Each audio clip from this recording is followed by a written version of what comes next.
প্রিয় দর্শক, আপনাদেরকে আমন্ত্রণ দিগন্ত বিশ্লেষণে। আপনাদের সাথে আছে আমি জামিলুর রহমান। আজ বৃহস্পতিবার 22শে মে 2025। প্রথমেই জানিয়ে দিব আজ নয়া দিগন্ত পত্রিকার বড় শিরোনামগুলো। মানবিক করিডোরের সিদ্ধান্তের এখতিয়ার এ সরকারের নেই, অফিসার্স অ্যাড্রেসে সেনাপ্রধান জেনারেল ওয়াকারুজ্জামান।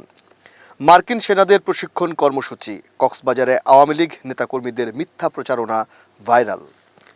জাতীয় নিরাপত্তা উপদেষ্টার ঘোষণা, করিডোর নিয়ে আলোচনা হয়নি আর হবেও না। র্যাব সদস্যদের অতীত ভুলে নতুন উদ্যমে কাজ করার আহ্বান স্বরাষ্ট্র উপদেষ্টার। গাজায় অনাহার ও চিকিৎসার অভাবে 26 জনের মৃত্যু। আকিজ, মিফতা ইসলামী ব্যাংক থেকে নগদে বের করে নেয় 412 কোটি টাকা। এছাড়াও যে খবর রয়েছে আমিরাতের ঐতিহাসিক সিরিজ জয়। দর্শক, নয়া দিগন্ত পত্রিকার শেষের পাতায় যে বড় খবরগুলো ছাপানো হয়েছে সেগুলো একটু জানিয়ে দিতে চাই। 14 দেশে ব্রি উদ্ভাবিত 23 জাতের ধান চাষ। এবার ঈদে চামড়ার দর বেশি হবে, বাণিজ্য উপদেষ্টা। মাদ্রাসা এতিমখানায় বিনামূল্যে 30,000 টন লবণ দেবে সরকার। বেসরকারি শিক্ষক কর্মচারীদের বোনাস দ্বিগুণ হচ্ছে। মালয়েশিয়ায় প্রবাসীদের হয়রানির ঘটনায় জামায়াতের উদ্বেগ। আওয়ামী লীগের নিষেধাজ্ঞা ন্যায় বিচারের দিকে একটি পদক্ষেপ। ইসির সামনে বিক্ষোভ সমাবেশে নাসিরউদ্দিন পাটোয়ারি, ইসি এখন বিএনপির দলীয় কার্যালয়ে পরিণত হয়েছে। এছাড়াও রয়েছে দেশের স্বার্থে সবাইকে ঐক্যবদ্ধ থাকার আহ্বান মঈন খানের। এনবিআর চেয়ারম্যানের অপসারণ সহ 4 দাবি, অসহযোগ কর্মসূচির ডাক। ইসরায়েলি বসতি স্থাপনকারীদের উপর যুক্তরাজ্যের নিষেধাজ্ঞা। আবারও প্রধানমন্ত্রী হতে চান মাহাথির মোহাম্মদ। আম রফতানিতে আসার আলো, বিমান ভাড়া কমানোই চ্যালেঞ্জ।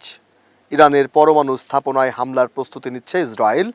রাজপথে মৃত্যুর হানা, শিক্ষার্থী সহ নিহত 3 জন। দর্শক, এই ছিল দৈনিক নয়া দিগন্ত পত্রিকার আজকের বড় শিরোনামগুলো। আজ আমাদের সাথে স্টুডিওতে যে বিষয় নিয়ে কথা বলবো আমরা আলোচনার জন্য আমন্ত্রণ জানিয়েছি শাহ আলম নূর, সিনিয়র রিপোর্টার দৈনিক নয়া দিগন্ত। এবং আজকে আমরা নূর ভাইয়ের সাথে আলোচনা করব এবার ঈদে চামড়ার দর বেশি হবে জানিয়েছেন বাণিজ্য উপদেষ্টা। নূর ভাই, কেমন আছেন? আছি, আমি ভালো আছি। ধন্যবাদ আপনাদেরকে এবং আপনাকে যে আজকে সময় উপযোগী একটা বিষয়কে সামনে রেখে আপনারা আলোচনা করতে যাচ্ছেন। নূর ভাই, এবার যে খবরটি আমরা দেখছি, ঈদে চামড়ার দাম বেশি হবে বাণিজ্য উপদেষ্টা জানিয়েছেন এবং সাথে সাথে জানিয়েছেন মাদ্রাসা এতিমখানায় বিনামূল্যে 30,000 টন লবণ দেবে সরকার। বিগত বছরগুলোতে চামড়ার যে অবস্থা হয়েছে আমরা যা দেখেছি সেটি খুবই দুঃখজনক। এই রিপোর্ট সম্পর্কে আপনি আমাদেরকে কি জানাবেন? আসলে আপনিও জেনে থাকবেন বা দেখে থাকবেন যে প্রতি বছর কোরবানির ঈদ আসলেই চামড়া নিয়ে আমাদের মধ্যে একটা হইচই শুরু হয়, যে চামড়ার দাম কেমন হবে। সরকার প্রতি বছর কোরবানির ঈদ আসলেই একটা দাম ঠিক করেও দেন। অনেক সময় সেটা ব্যবসায়ীদের পক্ষে যায়, আবার অনেক সময় যারা চামড়া বিক্রি করে কোরবানি দাতা, আসলে কোরবানির যে চামড়া বিগত 15 বছর, জি ওইটাই আপনারা দেখে থাকবেন যে গত 15 বছরে আমরা যেটা দেখেছি যে সরকারের পক্ষ থেকে একটা দাম ঠিক করে দেওয়া হয়। এমনভাবে দাম ঠিক করে দেওয়া হয় যে আসলে আপনি নিজেও জানেন যে চামড়াটা কিন্তু গরিবের হক। বিশেষ করে বাংলাদেশের প্রেক্ষাপটে যদি আপনি বলেন যে চামড়াটা কিন্তু বেশি অধিকাংশই এতিমখানা বা মাদ্রাসায় এখানে দেওয়া হয়ে থাকে। কিন্তু এমনভাবে দাম ঠিক করে দেওয়া হয় যেন মনে করা হচ্ছে যে আসলে ইতিমদের হক মারার জন্যই দামকে ঠিক করে দেওয়া হচ্ছে। এই জন্য গত 15 বছর আমরা এরকম দৃশ্য দেখেছি। তবে গতকালকে আমরা দেখতে পেয়েছি যে আমাদের বাণিজ্য উপদেষ্টা একটা ঘোষণা দিয়েছেন যে গত যে কোনো সময়ের তুলনায় এবার চামড়ার দাম একটু বাড়বে। উনি কেন বাড়বে এটারও একটা যুক্তি দিয়েছেন, যে আমাদের চীনে একটা চামড়া রপ্তানির একটা বড় সুযোগ তৈরি হচ্ছে। ওখান থেকে তারা আমাদের এখান থেকে, বিশেষ করে আপনি জেনে থাকবেন যে ব্লু হাইট আগে রপ্তানি করা বন্ধ ছিল, যেটা আমরা বলি, তো ওইটা হয়তো চালু হওয়ার একটা সম্ভাবনা আছে। 2 হচ্ছে যে প্রথমে আপনাকে আগে জানতে হবে যে আসলে দামটা কেন কম হয়। আসলে দাম কম হয় কেন? আপনি বাংলাদেশের যে কোনো একটা সিজনে আপনি যদি দেখেন যে ধানের সময় ধান, আমের সময় আম, কাঁঠালের সময় কাঁঠাল, দাম কিন্তু সবচেয়ে কম রেটে ব্যবসায়ীরা কেনার চেষ্টা করে, যে পণ্যটা স্টক করার সুযোগ থাকে, অথবা যে পণ্যটা উৎপাদনকারী বা উৎপাদকের কাছে বেশি আছে, পর্যাপ্ত পরিমাণ আছে, এই সুযোগটা ব্যবসায়ী নিয়ে থাকে। ঠিক এরকমই চামড়ার ক্ষেত্রেও তাই। ধরেন একসাথে 1 কোটি পশু কোরবানি হয়, সেটা গরু, বরকি, তারপরে ভেড়া, মহিষ সব মিলে। তো এখানে এই যে 1 কোটি চামড়া একদিনে বা 3 দিনে কিন্তু এটাই হচ্ছে। আমরা কোরবানি তো 3 দিন দিয়ে থাকি, এই 3 দিনে কিন্তু 1 কোটি চামড়া যখন, বিশেষ করে প্রথম দিনই বেশি হয়। এই 1 কোটি চামড়া যখন আমরা একদিনে প্রডিউস হচ্ছে, ওই দিন এই সুযোগটা ব্যবসায়ীরা নিয়ে থাকেন। ওরা সরকার যে দামটা নির্ধারণ করে ওই দাম কিন্তু তারা দেন না অনেক সময়। আমরা দেখেছি যে 200, 250, 300, 500, 600 টাকার একটা, মানে 5 লাখ টাকা দামের একটা গরু, 600 টাকা তার চামড়ার দাম। এটা কিন্তু আসলে কি ওই ইতিমের হক মারার জন্য এরকম পরিকল্পিতভাবে আমার মনে হয় 15 বছরে এই কাজ করা হয়েছে। তাই আমি বর্তমান বাণিজ্য উপদেষ্টাকে সাধুবাদ জানাই যে সে একটা ইনিশিয়েটিভ নিচ্ছে। সেই ইনিশিয়েটিভটা হচ্ছে কি যে আমরা চামড়া যেন সাথে সাথে বিক্রি না করি, যে যদি আমাদের ধরে রাখার সুযোগ থাকে আমরা যেন সেই চামড়াটা প্রক্রিয়াজাত করে ধরে রাখি। তাহলে ধরে রাখলে কি হবে যে ওই দিন কিন্তু বিক্রির চাপটা আমাদের কমে যাচ্ছে।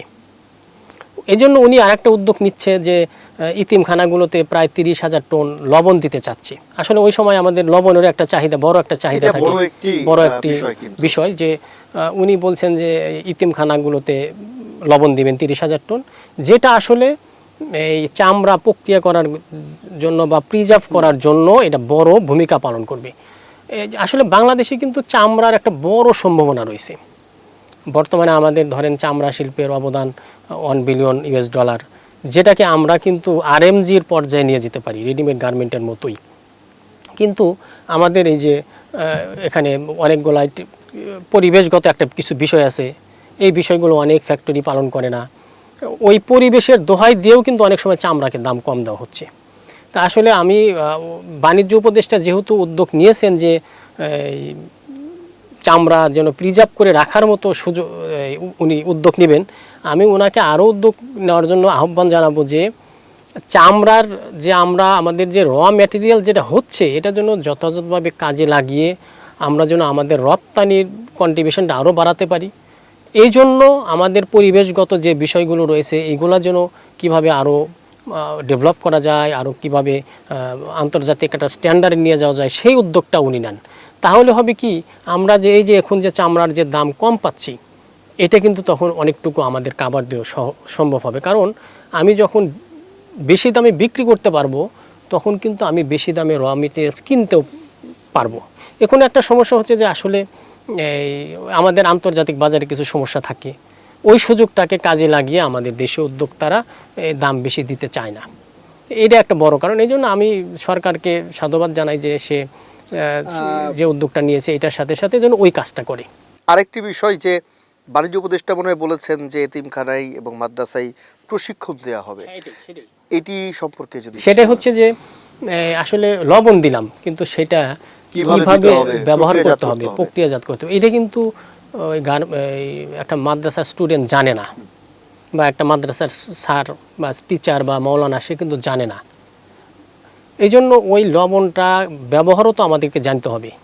শুধু লবণ দিলেও তো হবে না, ওইটাকে তো আবার একটা প্রসেসের মধ্যে রেখে দিতে হবে। তো এই জন্য এটা একটা ভালো উদ্যোগ যে বাণিজ্য উপদেষ্টা কিন্তু বলেছেন যে যারা চামড়াটাকে কালেকশন করবে তারা 1 মাস, 2 মাস, 3 মাস যে পর্যন্ত তারা ভালো দাম না পাবে সেই পর্যন্ত চামড়াটা ধরে রাখবে।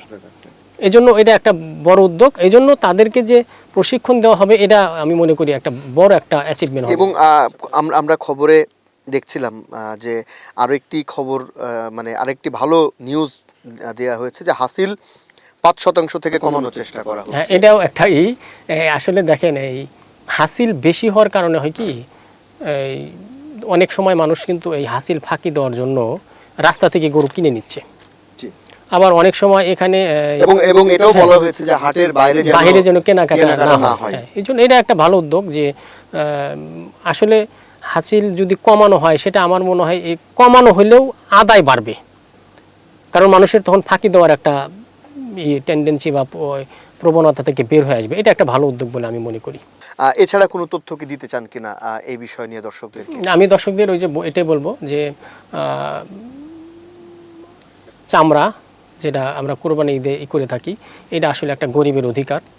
এই অধিকারকে আমরা যেন কেউ নষ্ট না করি।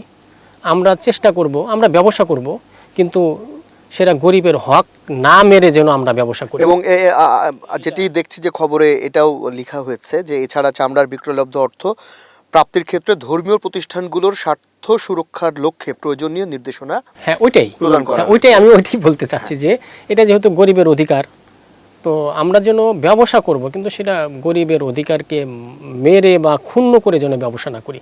আমরা আমাদের সোশ্যাল রেসপন্সিবিলিটি থেকেও তো আমরা এই দায়িত্বটা পালন করতে পারি, যে চামড়ার যে দাম আমরা যেন সেই দামটা দিতে পারি, সেই দামটা দিই। এতে আসলে আমাদের দেখেন অনেক মাদ্রাসা আছে যেগুলোতে গরিব স্টুডেন্ট লেখাপড়া করে, অনেকের বাবা নাই, অনেকের মা নাই, অনেকের পরিবারে কেউ নাই। তাদের কিন্তু এখান থেকে যে যে তাদের যে এক্সপেন্ডিচার খরচ, এটা কিন্তু এখান থেকে অনেকটুকু মিট আপ করা হয়। এই জন্য আমি যারা এই সেক্টরে যারা কনসার্ন ডিপার্টমেন্ট আছে, যারা ব্যবসায়ী আছে, তাদের প্রতি আহ্বান জানাবো যে আপনারা ব্যবসা করেন, কিন্তু গরিবের অধিকারটা যথাযথভাবে আদায় করেন।